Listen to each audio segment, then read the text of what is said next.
Well, hi, everybody. Thanks for joining us. We decided to go ahead and hold this webinar because people are always interested in finding out more about the community care facility model and what it takes to open a home. And so we're really pleased to be able to go on. I see this picture that you're looking at from better times when everyone could be together up close and personal without worrying about being infected. To start off with, I'm going to cover three areas. I'm going to introduce LSA, spend a little time on who we are and what we do. Then I'm going to tackle that community care facility model and tell you about what it is and how it works in the state of California. And then finally, we'll cover what it takes to open a community care facility. And then there should be some time at the end to take some questions. First of all, Life Services Alternatives is an organization that is a nonprofit and is basically in business to provide community-based living and programs for adults with disability. This is our mission. This is what we get up thinking about doing every day. Over the past, just to give you an idea of where we started and where we've come from, we were founded in 2002 by basically a group of family members who believed that community care could be excellent and it could be the way their children live the rest of their lives in the community. We opened our first 3 homes in 2004, and then in conjunction with the closure of the Agnes Development Center, we opened 5 homes in 2007 to 9, and since then we've been adding homes as we've been able to, culminating with 2 that are just opening now in 2020. In terms of the context, community care facilities, our homes fall in two buckets. One are level 4 adult residential homes. We have 9 such homes. And the other is a category called ARSFIN, which we have 5 homes. I hope to add some meaning to what these categories mean as we cover the community care facilities. All 14 of them are located in residential neighborhoods and are occupied by either 4 or 5 residents. We also have what we call a community integration training program. So we're out there in the community with a group of 15 individuals learning through volunteering and spending time together. This program is independent of our residential homes. Again, I think culture is everything. And part of building a really good culture is being able to articulate your values and to live them. And for us, first and foremost, it's all about dignity. And we mean that we trust and respect each and every person, whether they're a resident or a participant in a day program, a staff member, or a family member. And we believe that we're better by involving others in our community as well as involving families. And we look at this as a way to collaborate and to partner.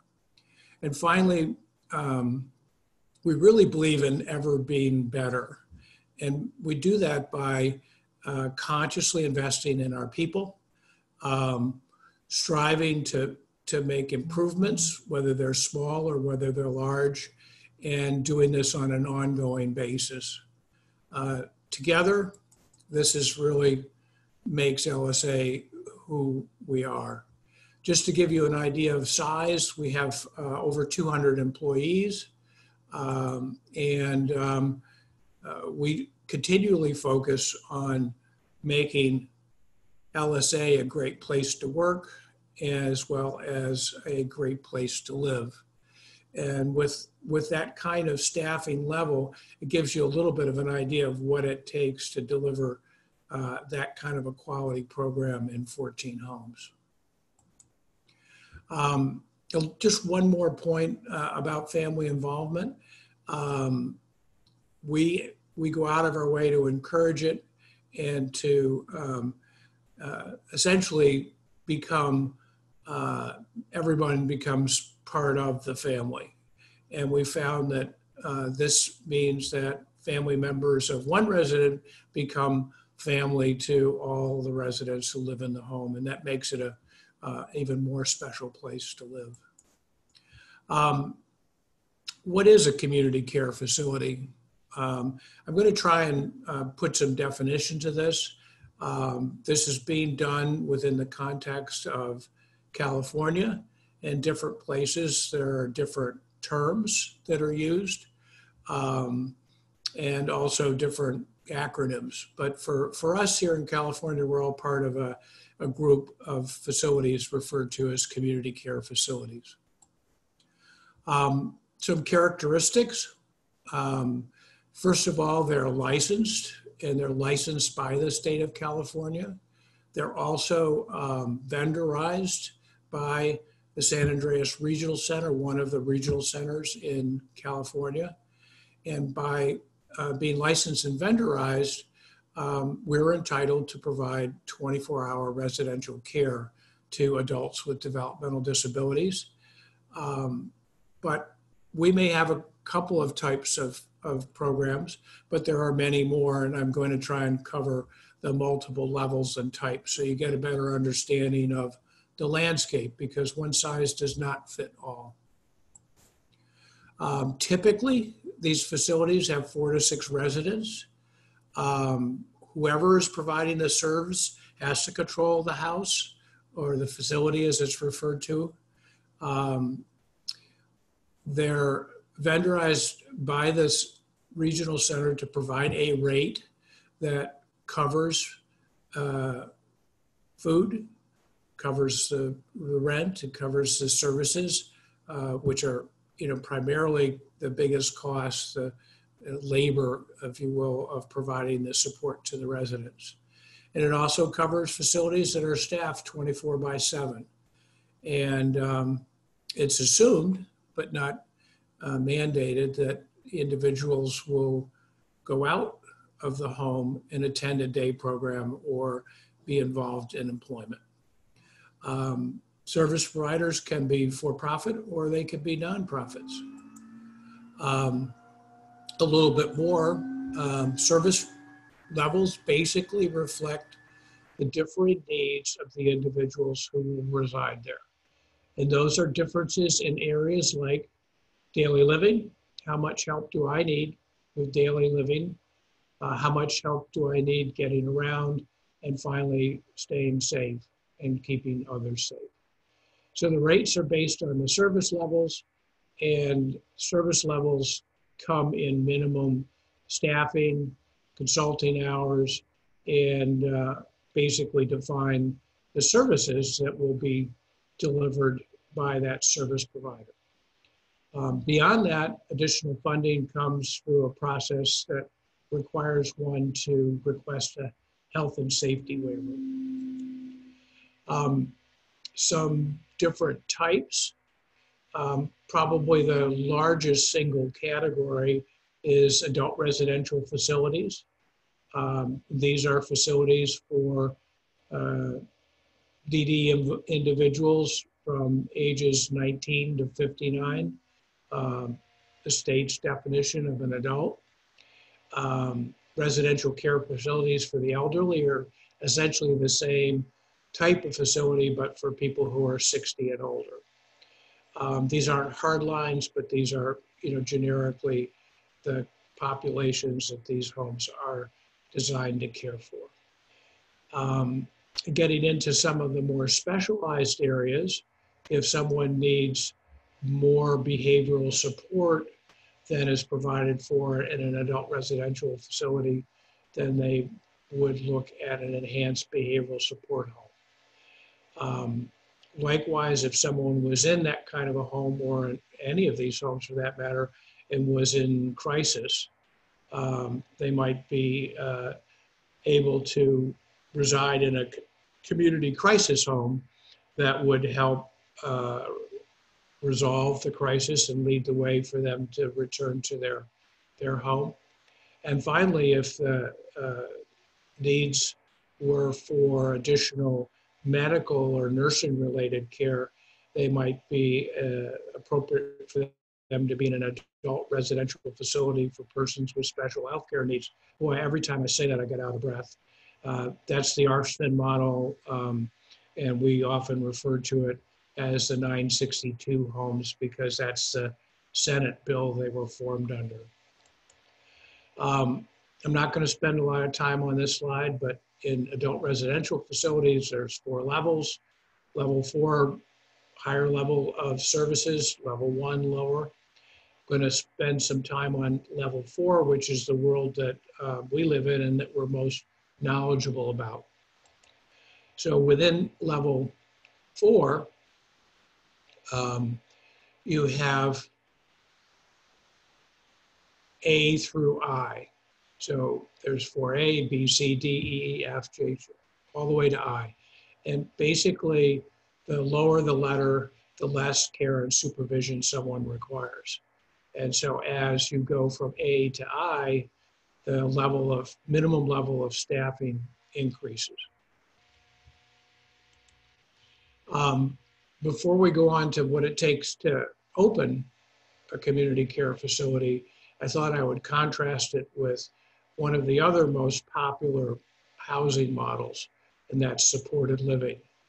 I'm not covering the third most popular, or I should say the most popular, and that is living at home. And I know many of you may have adult children who live at home and are starting the process of looking at what model might be best for my son or daughter going forward. And the 2 typically largest options are a community care facility or supported living. This chart attempts to try and distinguish the 2. 1, community care licensing facilities are licensed by community care licensing. Supported living is not. It's vendorized but not licensed. Typically, community care facilities are geared around a larger number of consumers.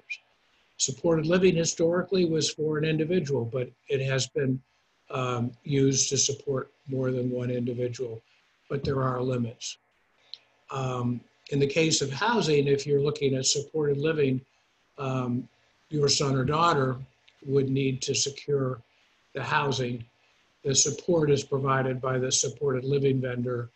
In the community care model, it's all inclusive, and the service provider provides all 3: room,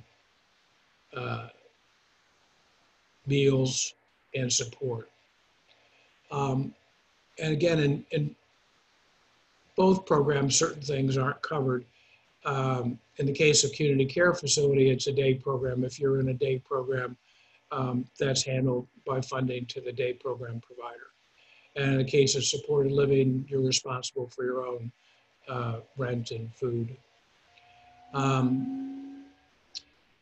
Those are essentially the major differences. Their vendors are paid differently, but in all cases, both models are geared towards the individual through the IPP process. We already talked a little bit about community care facilities. I'm sorry, I went backwards instead of forwards. My apologies. High-level pros and cons of living in a community care facility. And I guess this would be vis-a-vis living alone and supported living, or possibly living in, with family at the family home. The pros really have to do with interactions with others, living with roommates, having multiple staff, being in a um, a family environment and having all of the support and oversight built in. The cons, I think, kind of come down to the numbers. For example, if 5 individuals lived in a home and there's 2 staff, there are some limits to the resources, and whether it's going out in the vehicle provided for the home or going out with staff, there are compromises that have to be made, where maybe I don't get to do what I want to do this afternoon, but we go on an outing that someone else wants to go on. So that kind of sharing of resources.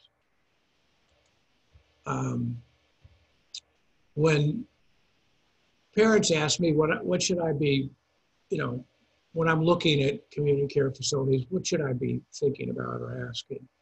And for me, I kind of start off with is this kind of a group model, one that would be best for my loved one? And not everybody is the same. And there's a lot of ways to kind of get at that. But, does my, son or daughter, thrive on excessive, or not excessive, but a lot of structure? They like to be alone a lot versus, involved with others. That might be a factor swinging you one way or the other. And so ultimately the question is this the most appropriate program for my loved one? And then the practical reality is, who has an opening? And can I go see what that program looks like and ask all the questions that I want to ask about, what's a day look like? And, what do you do when outside of the home? And, what's an outing look like? And how do you decide where to go and what to do? All those kind of things that you have stored up that you really want to understand. And then finally, you might want to understand whether there's a way for you to be involved. If there's no capacity, is there a way that I might create some capacity? And this kind of leads us to what's it take to open a home, and how might I help? So we're gonna look at that. We're gonna look at essentially opening a community care home. What's it take? I'm gonna look at 5 or 6 different buckets, and these are essentially, all the elements that eventually come together to produce a home that's ready to open. The first one is finding a place. Could be leased, could be owned, could be just great as it is, could be a home that needs renovations. But the main thing is that you need to make sure it's the home that would be really ideal for this purpose. And as a service provider, whether you're a family or an individual or an organization, you have to control the property before you can start the process. So what's my first step after I control the property, and the physical house is the way it needs to be? I'm going to apply for a license, and that's going to mean an application. It's going to mean meeting a number of requirements, going through the process of submitting revisions, finding a qualified administrator, somebody who will be able to be licensed in conjunction with the home. And it will end up leading to a physical facility and grounds inspection by licensing and a fire marshal. This is kind of my favorite phase. taking an empty house and starting to make it a home. So filling it with furniture and decorations, buying supplies, getting the equipment that's needed, and finally starting to line up, the staff and get them ready to be ready to take the first resident as they move in. But before I can open it, I also need to be vendorized by the regional center. And I guess this is really the organization that will look at my program, make sure that it's good, it's well thought out, that I've got all my, I's dotted, and that I know what the heck I'm doing, and that I can be officially vendored, which means that when someone is placed, I get paid, and they've essentially done their quality control before I started. So there are different parts to getting vendorized. One is making sure that you have a program design, that it's well thought out, appropriate. And this is kind of where you decide what kind of a home you're going to have. Is it going to be a adult residential facility? Is it going to be one for a senior care? What kind of a home is it going to be? That's what the program design talks to. And you have to have your administrator cleared. And, finally it leads to being vendored. Then a liaison is appointed, and the placement process starts. The vendor itself doesn't pick who lives there. The regional center refers people to the facility liaison, and the facility liaison interacts with the provider to go through a process to determine, who would be appropriate to be placed in this home. And you'll have a lot of questions in this area, and some of them I might be able to answer online here. Others you may want to talk to me offline. It's an area that is often the source of a lot of questions. Finally, what did it take to do this? Well, it took basically a lot of financial resources to lease or acquire the home, to carry it for the months that it's been open, but not filled with residents. You have to have working capital, or you're running a business. You have to show the licensing that you have at least 3 months of working capital in the bank. And you got to be prepared to potentially deal with monthly deficits, because not every it's very challenging under the rate structure with the cost of living in Santa Clara County to be able to generate break-evens or surplus each month. And then finally, you need some time. Besides the resources, you need somewhere between 9 and 15 months between the time you buy the home to when it's opened for business. So that's a pretty good startup period, and you need to be prepared for it up front. So there you have it. It's a process that takes time and resources and some expertise. And I think it's one of the reasons why people conclude that that experience does matter, and that an organization who has some experience in this area is a great vehicle by which additional homes could and should be created. Because we haven't talked about the need.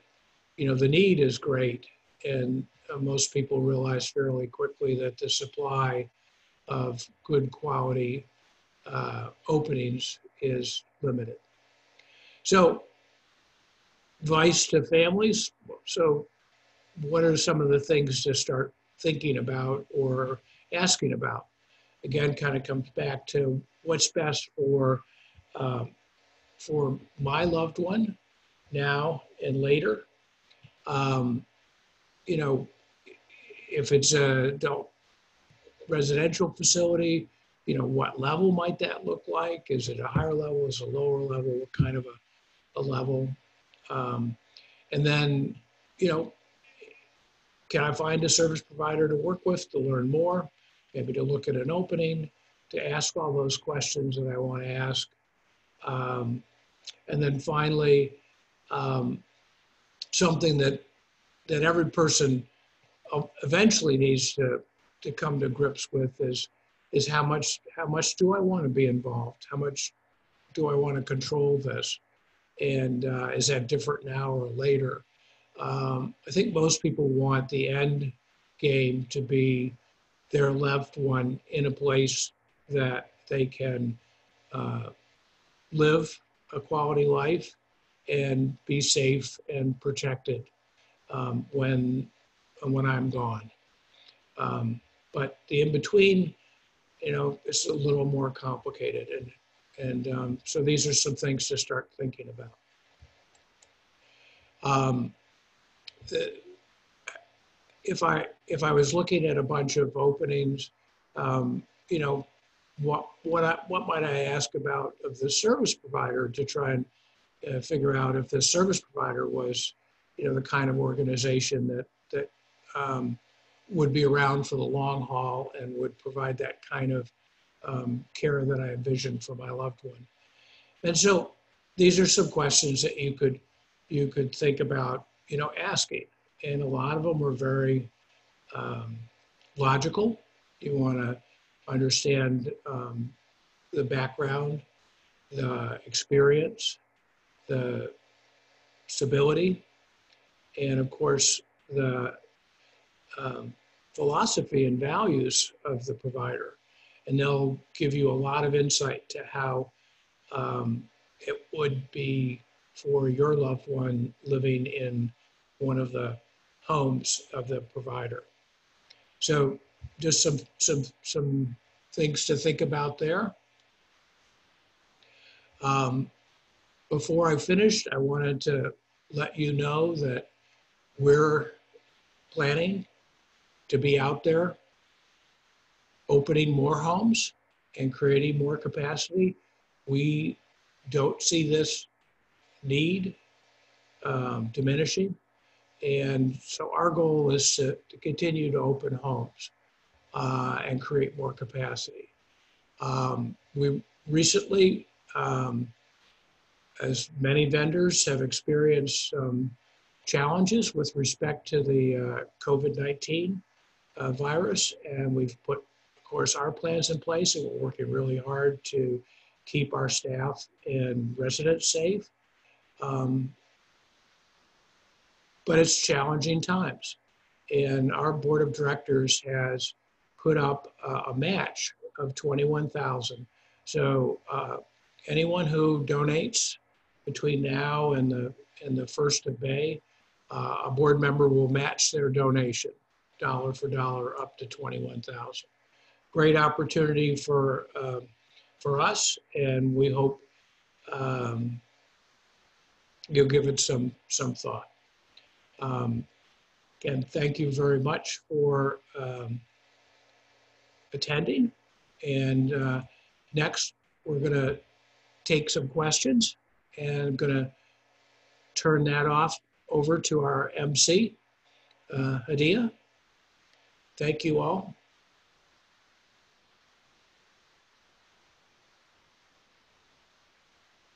Hadia, you're still on mute. Thank you, Dana. I was just going to say, can you guys hear me clearly now? Yes. Okay, great. We've had quite a few questions come in. Thank you for the presentation, Dana. It was great. Before I go ahead and ask some of those questions that have come in, I'm launching a poll right now. Who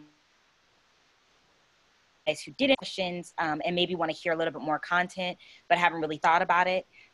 There's webinar topics that you guys may want to hear more about in the future, you're welcome to go ahead and fill out that poll while Dana answers some questions live for you right now.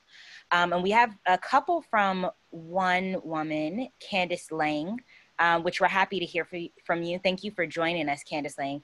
And this one is about cost. It's cost. I think this was on the comparison slide when you were going through the community care facilities. It was saying that cost is a pro and con and a question and concern. So Candice, I'm going to give you an opportunity also to go ahead and put a little bit more meat around that question. But Dana, if you're able to think about why it's a pro and con, and it's also on the question concern section in that part of the slide. If you know what I'm talking about, then you can answer it. If not, I'm gonna answer a couple of other, or ask a couple of our other questions. Well, I mean, let me just comment on cost. So in the community care facility, when an individual is placed in a community care facility, all of the cost is covered through a combination of regional center funded rate and that person's federal Medicare, Medicaid benefits, or typically referred to as SSI. So if an individual is placed in one of our homes, basically all the costs are covered. There are obviously incidental costs that might be need to be covered over and above, what's included, but basically all the costs are covered. In the supported living model, and this is a tough one because the individual needs to find an apartment and be able to pay for the costs of living in that apartment and food. And they typically have to do this with their SSI, which is less than $1,000 a month. So that's really where cost can become quite a difficult challenge. The supported living part is covered by the regional center and the supported living vendor's rate.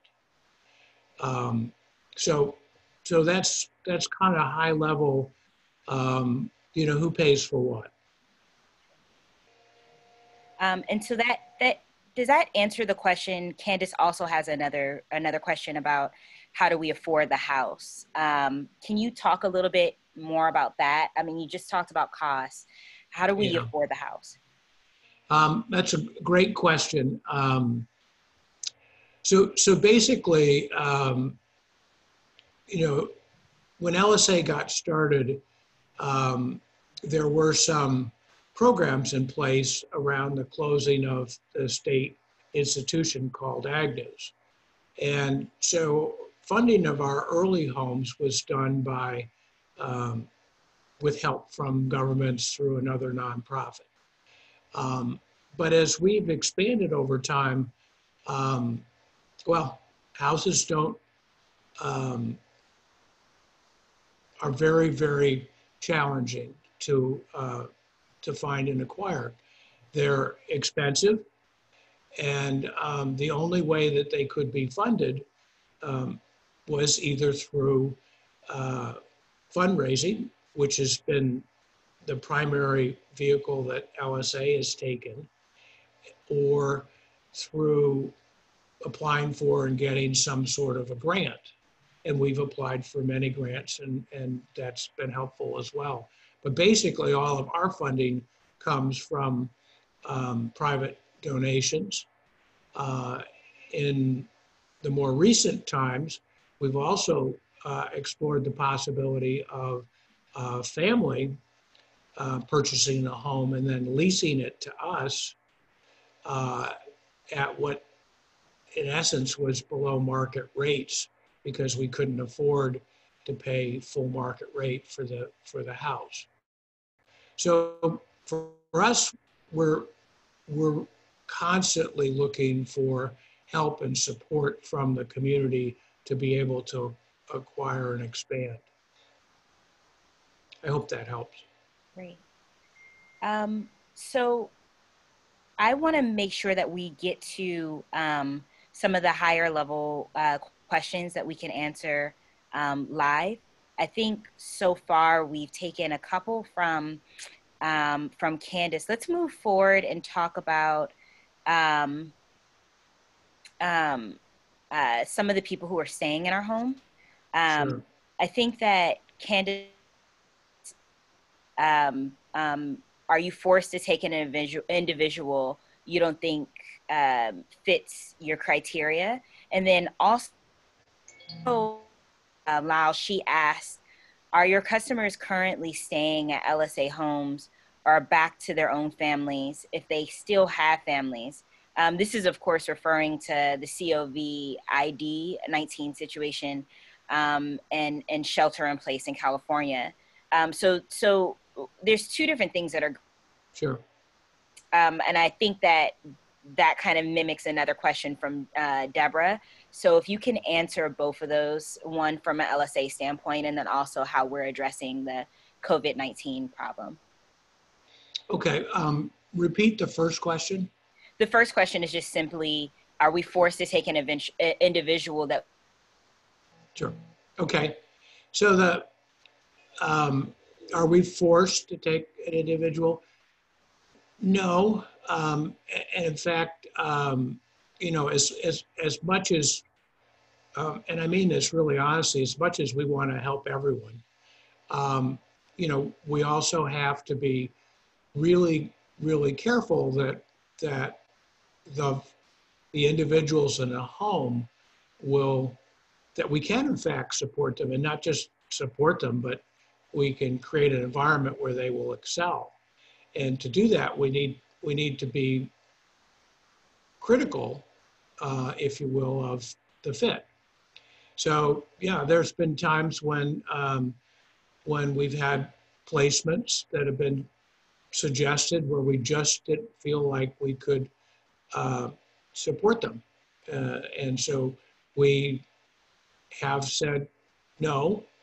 But if our inclination is to try and support, all that are proposed that we think we can. The reality in that process is that when there's an opening, for one bed, there's 50 people who want it. So it's tough. So moving on to the COVID-19 situation, all of our residents are sheltering in place. And what that means is that they're at home. They're at their home. And we always look at it as it's their home. It's not ours, it's theirs. And so we're minimizing going out, and we're minimizing others coming in. And in some cases, parents have wanted to shelter in place with their son or daughter. And so a couple of our residents have moved back to their parents' home for the duration. So they're sheltering in place at their family home. I think that's one or possibly two out of more than 60.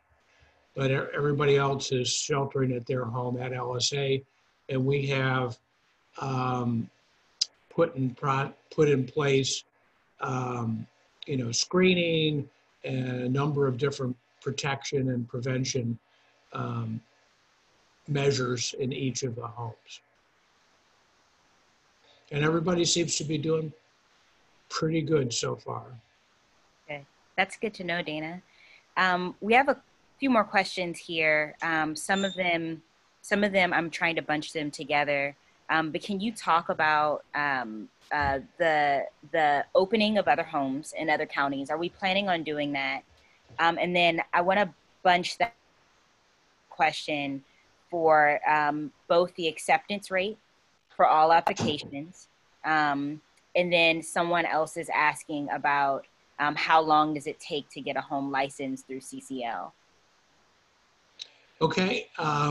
So 3 different questions, but kind of bunching them together. Okay. So why don't you just repeat the first one, and Yeah, then sure. we'll just step right through them. Okay. Are you considering opening any homes in other counties? We get this question a lot, and I guess it comes because of the reputation we have.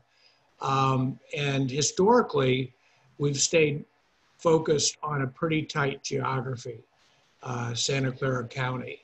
And that's because we didn't want to dilute resources. We wanted to capitalize on what we do well. And we felt we could best do that by staying in a geography. Never say never, but for the time being, we're focused on Santa Clara County. Sure, sure.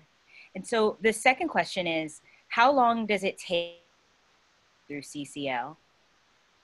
Um, so the CCL part, again, assuming that the house is ready, because they need to inspect the house as it's ready for occupancy. Is a relatively short period of time. I want to say 2 months on the short side, and maybe 4 on the long side. And we've found that to be pretty manageable. Historically, we've found the vendorization to be manageable, but the last time around, these last 2 homes, it went on for 4 or 5 months.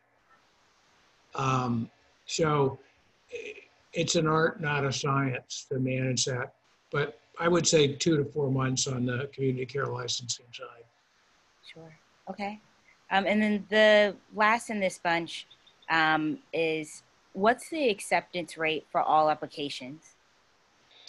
Um, I don't know, to be honest with you, because the process within SARC, or San Andreas Regional Center, and in the state of California, is if you are eligible for services, then you are entitled to services. And they don't really have a process to capture a waiting list. So we know that there's a level of demand that outstrips supply. People tell me this, but I don't know how long the waiting list is for an individual service. Having said that, we're in the process of opening 2 new homes. It's actually been suspended because of the virus. But it certainly appears that for each of them, there's probably 25 or 30 individuals who have been referred to the service, or we call them facility liaison. So that would indicate that eventually 4 in the case of the Caliviento out of 30, or in the case of Tamarack, maybe 5 out of 30 would end up being residents. So it tells me that there's, going to be some people who are going to be really excited and some that are disappointed. And hopefully we'll create additional homes and they can look forward to a future home. Great. So we have a few more minutes. I want to get to some of these questions that have been kind of outlying for the last half an hour. Alicia asks, will you be doing a separate webinar on SLS model and how to best set up that in a private home with multiple D&D individuals living as roommates? So that's a really good question. And, I in particular, are fairly knowledgeable about supported living, or SLS.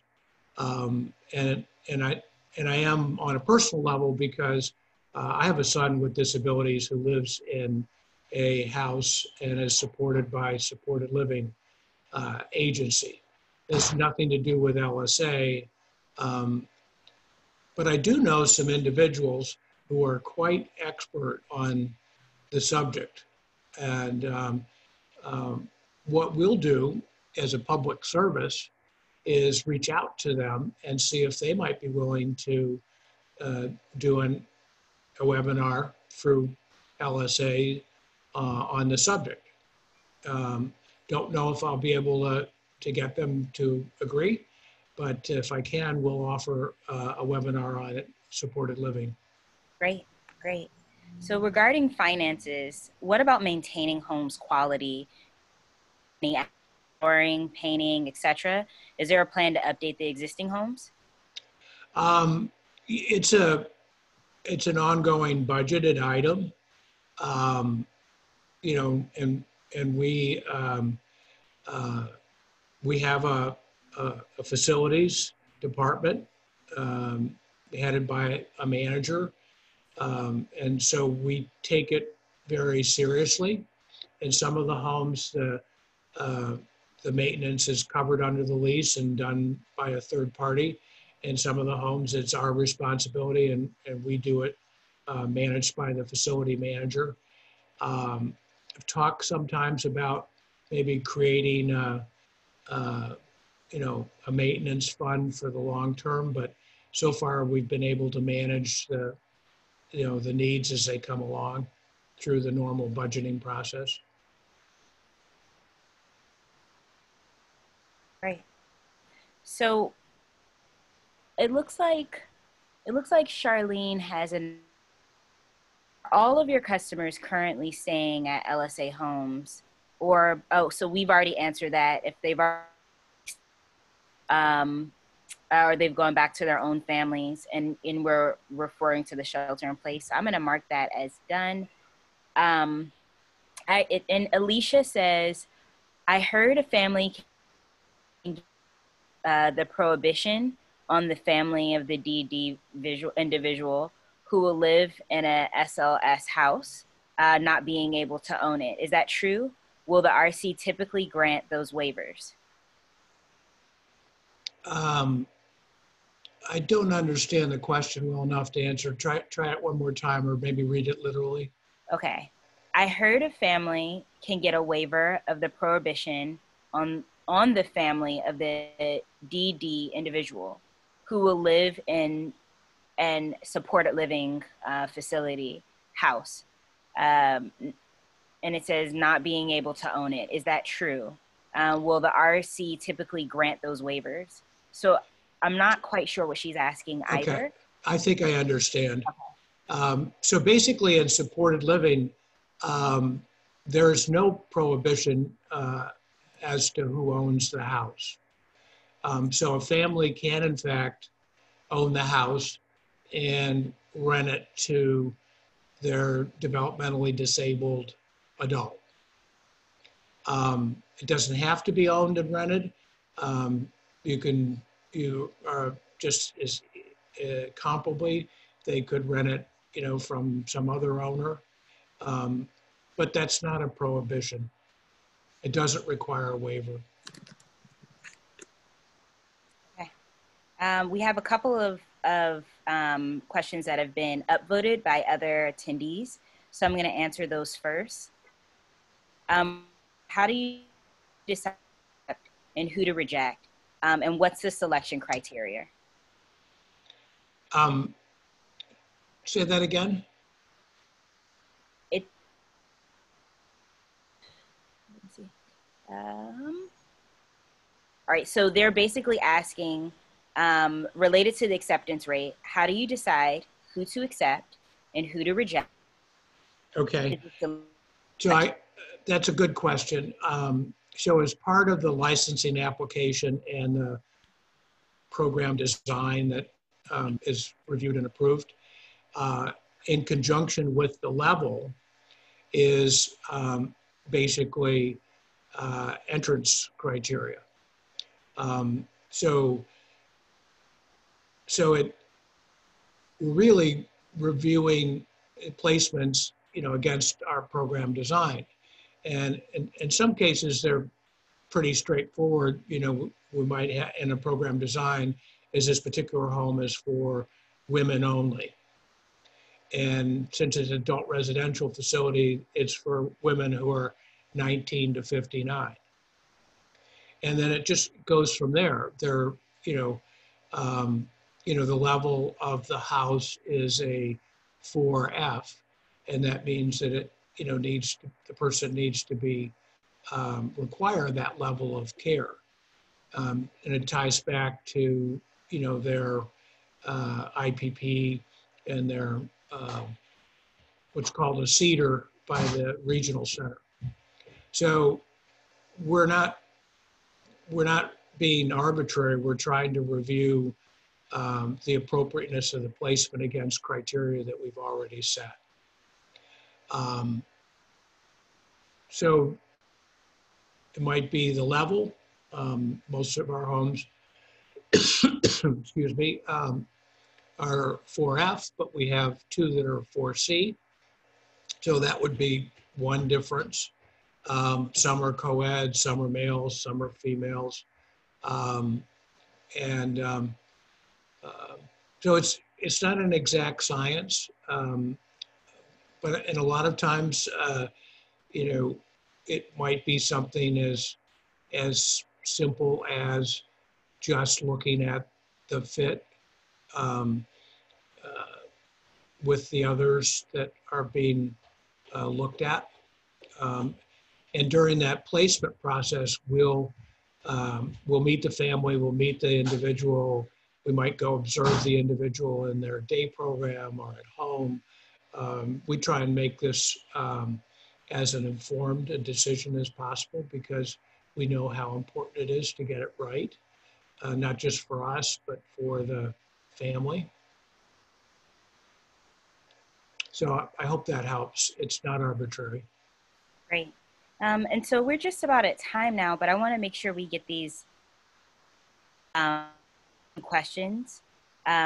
Someone asked, could you discuss LSA's nonprofit status?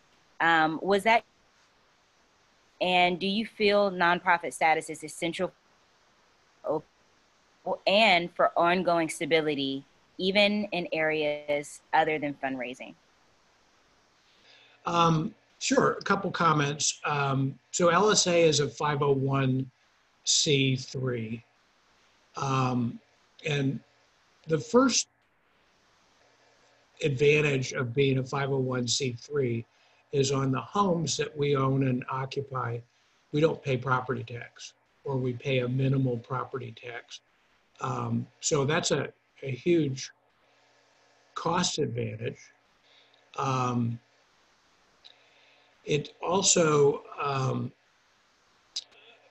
I guess at some level is symbolic that our goal is not to make money, but rather our goal is to provide outstanding community living. And so it doesn't mean we can be irresponsible financially. We obviously need to be able to maintain a solid balance sheet and run efficiently. But so I like the idea of the motivations being maybe a little different, profit versus mission. But nevertheless, there are some very, very good for-profit providers out there that do a really good job and may have access to the capital markets where we don't. So there are pros and cons. Great. And so the last question in our open question panel it's 2 questions from one person. And she's asking that you are making for new facilities. how many percentage below market do you lease it at? And then she says, how long is it lease facility? So it's been on a case-by-case basis, but when we ran the numbers on this one home that we're leasing and below market, it works out to about 40% below market. And it was driven by what we needed the lease to be able to break even on the home. Let's see, the second part of that question was, repeat that please, Adia. Yeah, sure. How long does it take LSA to open a lease facility? It's basically no different than a purchase facility. You know, whether it's leased or purchased, it per se doesn't make a difference. Okay. Okay. And so just one last question from Sally Mickle. She's asking, she wants to know if we have any plan to expand CITP. Great question, Sally. Thank you. Hope you're staying safe. Yes, we would like to expand the CITP program. You know, as much as there is demand. So we would expect, you know, the program to grow. Right now, there are 15 people in the program, and we'd love to see it over time, you know, become 30. Great. So we're ending our whole view of our attendees that were really interested in the community program, which is our CITP. I guess I say program, but CIT. And the good news is that we're happy to talk more about that. But the best news is that we all have your participation now, and we have things that we can think about for our next webinar. So really stay tuned, you guys. Thank you so much for joining us today. I've answered or tried to answer most of all the questions that have come in. We've also given, next slide, we have our information here for you to reach out to us. If you have any more questions, Dana's email and I think, next slide, Dana. On it. Oops. So additional resources. These are various links to different places where you might be able to get more information. And then finally, you know, the last one is basically Adia and my contact information, as well as our website. And you can get a hold of us on all of those platforms. It honestly is really good to hear from all of you, especially considering the current state of the world at the moment. We're looking forward to hearing from more of you guys. I know there was quite a few questions that came through the chat. A lot of them filtered over and were answered live.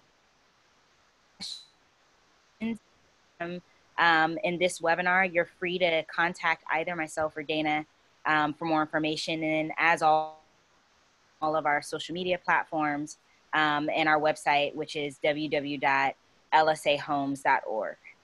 Thank you, everybody, for joining us today. Thank you, Dana, for your presentation. And we're looking forward to talking to you guys soon and seeing you at our next webinar. All right, great. Everybody stay safe. Bye-bye. Bye.